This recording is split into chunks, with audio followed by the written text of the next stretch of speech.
ክብራም ቤተሰቦች እንዴት ቆያችሁ? ዛሬ በዚህ ቪዲዮ የግድ ማወቅ ያለብንን ነገር በእንግሊዝኛ እናያለን። ቪዲዮ እንደምትወዱት እርግጠኛ ነኝ። እስከ መጨረሻው ተከታተሉኝ።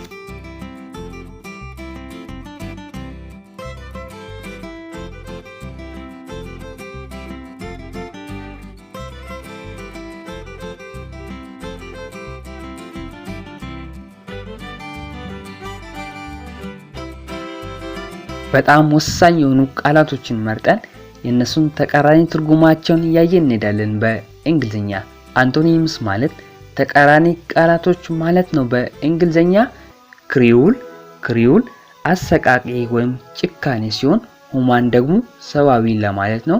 ክሬይ አለቀሰ ወይም ጮኸ ሲሆን ዊስፐር ማለት አፏጨ ማለት ነው። ክሬይ ደግሞ ሌላ ላፍ ማለትም እንችላለን። ሳቄ በሚለው ተቃራኒ ትርጉም ልንሰጥ እንችላለን። ዳሜጅ አበላሽ ሲሆን ደግሞ ሪፔር ጠገነ ወይም መፍትሄ ሰጠ ለማለት ነው።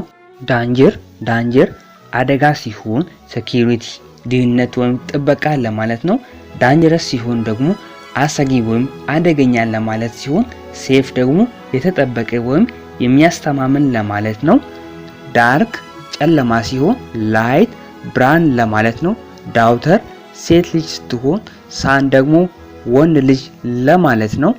ዳውን መክፈቻ፣ ዳስክ አመሻሽ ወይም መስጊያ፣ ዴይ ቀን፣ ናይት ምሽት ወይም ማታ። ባክ ጀርባ ሲሆን ኢንፍሮንት ኦፍ ከፊት ለፊት ለማለት ነው። ባክግራውንድ ዳራ ሲሆን ፎርግራውንድ ደግሞ ቅድመ ገጽ ለማለት ነው። ባክዋርድ ወደ ኋላ፣ ፎርዋርድ ደግሞ ወደፊት ለማለት ነው። ባድ መጥፎ ለማለት፣ ጉድ ደግሞ ጥሩ ለማለት። ባድ ላክ መጥፎ እድል፣ ፎርቲኒው ደግሞ ጥሩ እድል ለማለት ነው። ቢዩቲ ቆንጆ ወይም ውብ ለማለት ሲሆን እግልነስ ደግሞ አስቀያሚ ወይም መልከ ጥፉ ለማለት ነው። አታክ ደበደበ ወይም አጠቃ ማለት ሲሆን ዲፈንድ ተከላከለ ለማለት ነው። አታክ እንዲሁም ደግሞ ዲፌንስ የሚለውን መስጠት እንችላለን። መከላከል ወይም ማጥቃት ማለት ነው ዲፌንስ ማለት። አቲክ የሚባለው ከጣሪያ በታች ያለ ትንሽ ክፍል ሲሆን ሲላር የሚባለው ደግሞ ምድር ቤት ነው። አውቲም መከር ሲሆን ስፕሪንግ ደግሞ ጸደይ ለማለት ነው።